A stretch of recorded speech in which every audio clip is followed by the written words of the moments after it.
Con la presencia de 4 ministros de Estado, se inició ayer el debate parlamentario del proyecto que busca despenalizar el aborto en 3 casos. En la Comisión de Salud de la Cámara, tanto parlamentarios oficialistas como de oposición expusieron sus visiones respecto a esta iniciativa. Algunos de los temas tratados fueron el diagnóstico de la inviabilidad fetal y la objeción de conciencia por parte de enfermeras y matronas. Vamos a ahondar en este proyecto. Nos acompaña el diputado de la ADC, integrante de la Comisión de Salud, Gabriel Silver. Gracias por estar con nosotros, diputado. Hola, ¿Cómo está? Muy buenos días, días. encantado de estar acá en CNN. Diputado, ¿cómo comenzó este debate ayer? ¿Dónde estuvo puesto el foco? Y a su juicio, ¿se está abordando este tema como un tema desde la óptica de la salud pública o como un tema de derecho reproductivo de la mujer? A ver, ya el hecho en este caso de que esté en la Comisión de Salud de la Cámara de Diputados, yo creo que le da un enfoque más bien del punto de vista sanitario, efectivamente, al debate. Por cierto, estuvo también la ministra Pascual y obviamente el tema de género estaba presente, pero también lo estuvo la ministra de Salud, la ministra Rincón, el ministro de Justicia. Esto tiene varias aristas. Recordemos que si bien modificamos en lo sustantivo el Código Sanitario, también innovamos en lo que se refiere al Código Penal, en lo que se refiere al delito de aborto, al menos respecto a estas 3 causales que pasamos a despenalizar.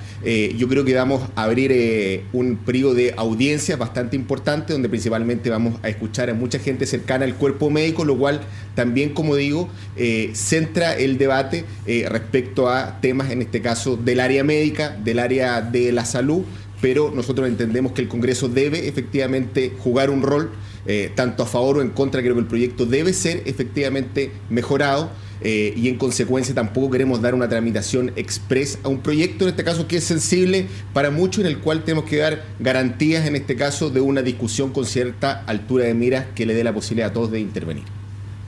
Fíjese que yo pensaba el otro día, diputado, escuchando lo típico. Empiezan las discusiones y empiezan las voces de siempre diciendo que no, que este es un proyecto en realidad de aborto camuflado y que lo que nos quieren hacer es dejarnos la ley abierta. Lo decía en otras palabras el diputado Asbun. Usted, por otro lado, dice esto no es un proyecto de aborto, es un proyecto de aborto con 3 causales bien específicas. Pero yo me quedaba pensando en cuál sería el fundamento jurídico para autorizar... o el argumento más que jurídico, como jurídico-filosófico, si me permite, para permitir o despenalizar el aborto en estos casos. Cuando está en riesgo la vida de la madre, me parece que queda clarísimo, pero en los otros 2 casos pareciera ser la lógica de que el útero es mío.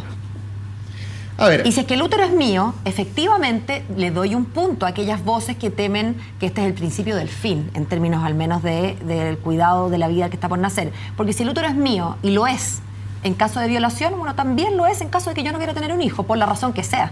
Porque me quiero divorciar, porque me cae mal mi marido, porque no tengo ganas. A ver, Pablo, yo creo que uno legisla en positivo, también en negativo. Cuando dice algo, también deja de decir otras cosas. Y aquí nada de eso en este caso ha ocurrido. Este no es un aborto caprichoso, en este caso, que queda solamente a la decisión de la mujer. Este tipo de decisiones, sí, en este caso le entrega un importante rol a la autonomía de las personas a la hora de decidir. Perdón, pero ¿a qué se refiere con que no queda a la voluntad de la mujer? No, porque, por ejemplo, en el aborto, en caso de violación, debe haber una calificación médica, primero por parte de un médico y luego ser ratificado, en este caso, por otro. Lo mismo respecto de... Perdón, pero si entiendo bien, diputado, basta la decisión de la mujer. Lo que no basta es que ella solamente por sí y ante sí diga, me violaron anoche. Pero una vez que queda establecida la violación como un hecho cierto, entonces sí es efectivo que lo único que se necesita es la mera voluntad de la mujer. Antes era la voluntad del Estado que usted ni siquiera le permitía esa posibilidad. Sí, sí. Y yo creo que de alguna manera estamos poniendo las cosas en su justa posición. Primero uno debe leer el proyecto y votarlo en su mérito. Recordemos que tenemos 3 causales específicos. Usted ya señaló uno, el tema del aborto terapéutico. Algunos señalan que se realiza incluso sin necesidad de ley y está cubierto por la Lex Artis, en este caso lo que es la práctica médica habitual. Otros dicen que sí se requiere amparo legal, por tanto respecto a este tema usted dijo hay menor conflictividad y yo estoy de acuerdo. Segundo, tenemos el aborto en caso de inviabilidad fetal, vale decir, no un aborto eugenésico, y para hablar en términos tan técnicos, cuando una persona tenga alguna deficiencia, síndrome de Down, eso queda absolutamente descartado. Hablamos simplemente que el feto no tenga viabilidad desde el punto de vista de vida extrauterino. Diputado, yo lo entiendo perfecto y entiendo que van a votar el mérito van a votar el proyecto en su mérito, pero también entiendo que este tipo de discusiones evidentemente despierta suspicacia en la oposición o en algunos sectores de la oposición, posición. Y en ese sentido quería remitirme al fundamento más filosófico, más profundo de la despenalización de estas causales. Usted, yo sé que me sigue. Por supuesto, que tienen que estar todas las aristas sobre la mesa y seguramente van a ir instancias pro vida que no son necesariamente que van a tener una visión médica. Esto tampoco va a ser una junta médica, usted comprenderá la discusión en este caso del aborto. Hay muchas sensibilidades puestas respecto al tema. Ayer discutimos incluso un tema tan central. Son personas, en este caso antes, nosotros nos remitimos a nuestra legislación civil, que una persona es desde el momento del parto, de que tenga lo menos un instante de vida. Sí entendemos y reconocemos que hay vida efectivamente ya en la vida intrauterina, pero no homologable a un ser humano con todo el abolengo de derechos que le franquea en este caso nuestra Constitución. Y yo creo que obviamente va a estar en el eje de la discusión hasta dónde tengo yo derecho a decidir. Por lo pronto me quedo con un proyecto acotado, creo que es una caricatura hablar que aquí se despenaliza todo tipo de aborto, que van a haber abortos camuflados. Creo que tenemos que tener también algunas variables para evitar en este caso que la figura, por ejemplo, de la violación sea finalmente extrapolado a cualquier otro tipo de situación, y por eso en este caso el rol del médico tratante. En fin, yo creo que tenemos que precisar el proyecto justamente para evitar todo este tipo de suspicacias que existen tanto en buena lid como también en este caso tratando de torpedear esta idea. Diputado, y en esa línea de las precisiones precisamente me gustaría ver si es que ustedes van a abordar, por ejemplo, el inicio de la vida como una pregunta que va a estar dentro de este debate o no, que puede ser bien importante también. A ver, yo creo que llevo la comisión varios años, ya esta discusión también se instaló a propósito de la píldora el día después, y recordemos que algunos también le dieron el carácter de microabortivo justamente a este medicamento,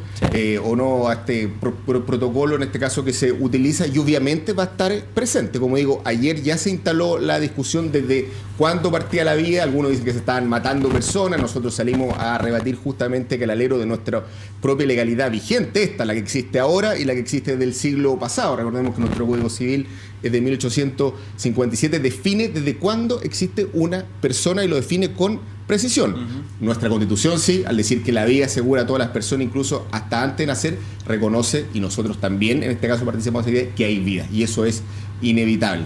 ¿Desde cuándo? Hay distintas, obviamente, teorías, y ahí vamos a tener una discusión importante, más que en los dos primeros casos, en el caso de la violación. Cuando hablamos de menores de edad, recordemos que básicamente la discusión está en el plazo. Porque acá yo quiero hacer un punto de carácter práctico. Lo hemos hablado harto acá. Cuando hablamos de una violación, en la mayoría de los casos, hoy día a nivel país, prácticamente como protocolo médico, se instala ya la píldora del día después, prácticamente su uso de carácter como la primera obligatorio. Pero lamentablemente son los menos casos, porque la mayoría de las violaciones se producen en contextos de repetición donde no hay denuncia. Ahí donde vamos, Pablo. O sea, los casos donde nos vamos a encontrar a la hora de discutir la violación son los casos límites. Violadas en su casa, en el fondo. Exactamente. O cuando hablamos de un menor de edad que es violado, por ejemplo, en su entorno. Obvio, donde hay temor efectivamente a la denuncia. O cuando solamente se da cuenta del embarazo cuando ya es efectivamente notorio. Entonces, muchos técnicos han planteado que los plazos planteados por el Ejecutivo en esos casos límite, que como digo van a terminar siendo la regla general de aplicación, van a tener que ser revisados en este caso. ¿Y qué le parece en el a usted? proyecto. En algún momento me acuerdo que leímos y comentamos con harta sorpresa una idea que venía, si mal no recuerdo, del senador Girardi en torno a hacer desaparecer los plazos precisamente estos casos. El caso de la niñita de 12 años violada por el padrastro, esta que no es una caricatura, lamentablemente va a ser la mayoría, violada por el padrastro durante el año entero, que o no se dio cuenta, digo, del embarazo, por supuesto de la violación se habrá dado cuenta, y no quiso denunciar porque la mamá no le cree, en fin, el típico drama de la niña vulnerable, y niña, bien digo, vulnerable, y que da lo mismo, se enteró la profesora, se dio cuenta la mamá o quien sea, cuando la niñita tiene 22 semanas de embarazo. Mire, ayer conocimos incluso cifras del Sename que hablaban de violaciones por sus propios tutores y guardadores, que no son datos menores, cerca de 54 embarazos el año pasado en los términos que usted está describiendo. ¿Qué hacemos? Porque llamaba la atención, por un lado uno se horroriza, para empezar se horroriza de que el Estado no pueda dar protección a estas niñas y no haber evitado esto, pero una vez que los hechos están consumados y que se encuentran con ese embarazo, le dice, bueno, si es que efectivamente la ley las ampara en caso de violación y si quieren hacer un aborto, que se hagan un aborto. Pero cuando uno habla de terminar con los plazos, me acuerdo que lo conversábamos con Sebastián, el caso como extremo de que una niñita tiene 37 semanas de embarazo, que es Se puede practicar un aborto, o sea, claro. que un aborto a esa altura, y si me permite lo gráfico, sería causar el parto y después agarrar la guagua a puñetes, porque esa guagua es perfectamente viable. Yo tengo hijos que nacieron de 38 semanas, de 35 semanas y salieron de la guata felices y respirando, digamos. Entonces, terminar del todo con el plazo, no sé si es viable. No, yo creo que en este caso irnos a la antípoda, en este caso que sea un cheque en blanco, yo creo que es algo riesgoso. Yo creo que vamos, en este punto en particular, fijar la mirada en invitar a la mayor cantidad de expertos en la medida, en este caso, de verificar tal vez un plazo mayor. Estoy de acuerdo sí en revisar los plazos, y en eso quiero ser súper responsable. Porque, aumentarlos, pero no eliminar la pero posibilidad. no eliminarlos. Y siempre, efectivamente, dejar en este caso... En el caso de la violación, una revisión no de un médico, sino que se refiere incluso a la revisión de otro facultativo, cosa que yo creo que es la mayor garantía, obviamente, también de, como dijimos al principio, que hay una suerte de ocultamiento, o ocupar finalmente un disfraz de violación para otro tipo de abortos, en este caso, que el fin del espíritu no logra abarcar. Y esa es una de las principales dudas que tienen la ADC respecto a esta causal, ¿no? O sea, es uno de los puntos más conflictivos. También, obviamente, será materia del debate el tema de la denuncia, porque algunos dicen una violación tienen que calificarla los tribunales. Aquí estamos poniendo plazos, en este caso, por ejemplo, que hablamos de la menor de edad, cuando se pide al representante legal la autorización legal de 48 horas, en este caso.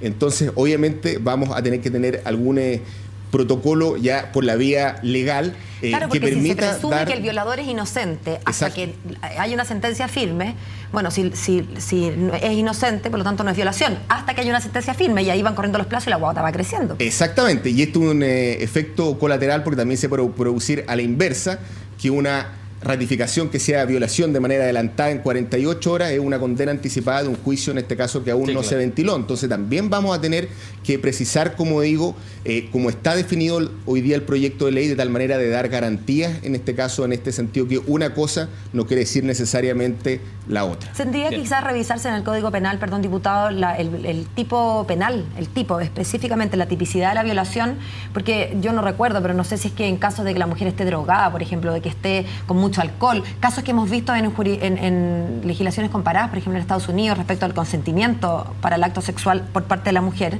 que no están cubiertas por el tipo violación en Chile, y que podría ser también una manera de embarazarse contra la voluntad. Bueno, yo creo que vamos a tener que ahondar en ese tema, y me parece muy bueno que haya asistido ayer el ministro Gómez, y en consecuencia, como digo, aquí vamos a tener que definir, incluso también del punto de vista de nuestra red de salud, cómo vamos a dar respuesta a este tipo de situaciones, porque un examen del Instituto Médico Legal que acredita que hay, en este caso, fuerza, en este caso contra la mujer, vamos a estar por sobre las 48 horas. Yo conozco exámenes que están un mes después, en este caso, que estos hechos se verifican, y en consecuencia vamos a llegar tarde de una situación que a tiempo, en este caso, el propio tribunal está obligado a decretar. Bien, diputado Silva, le agradecemos mucho que haya venido a CNN en Chile. Muy amable. Muchas gracias. Muy buenos días.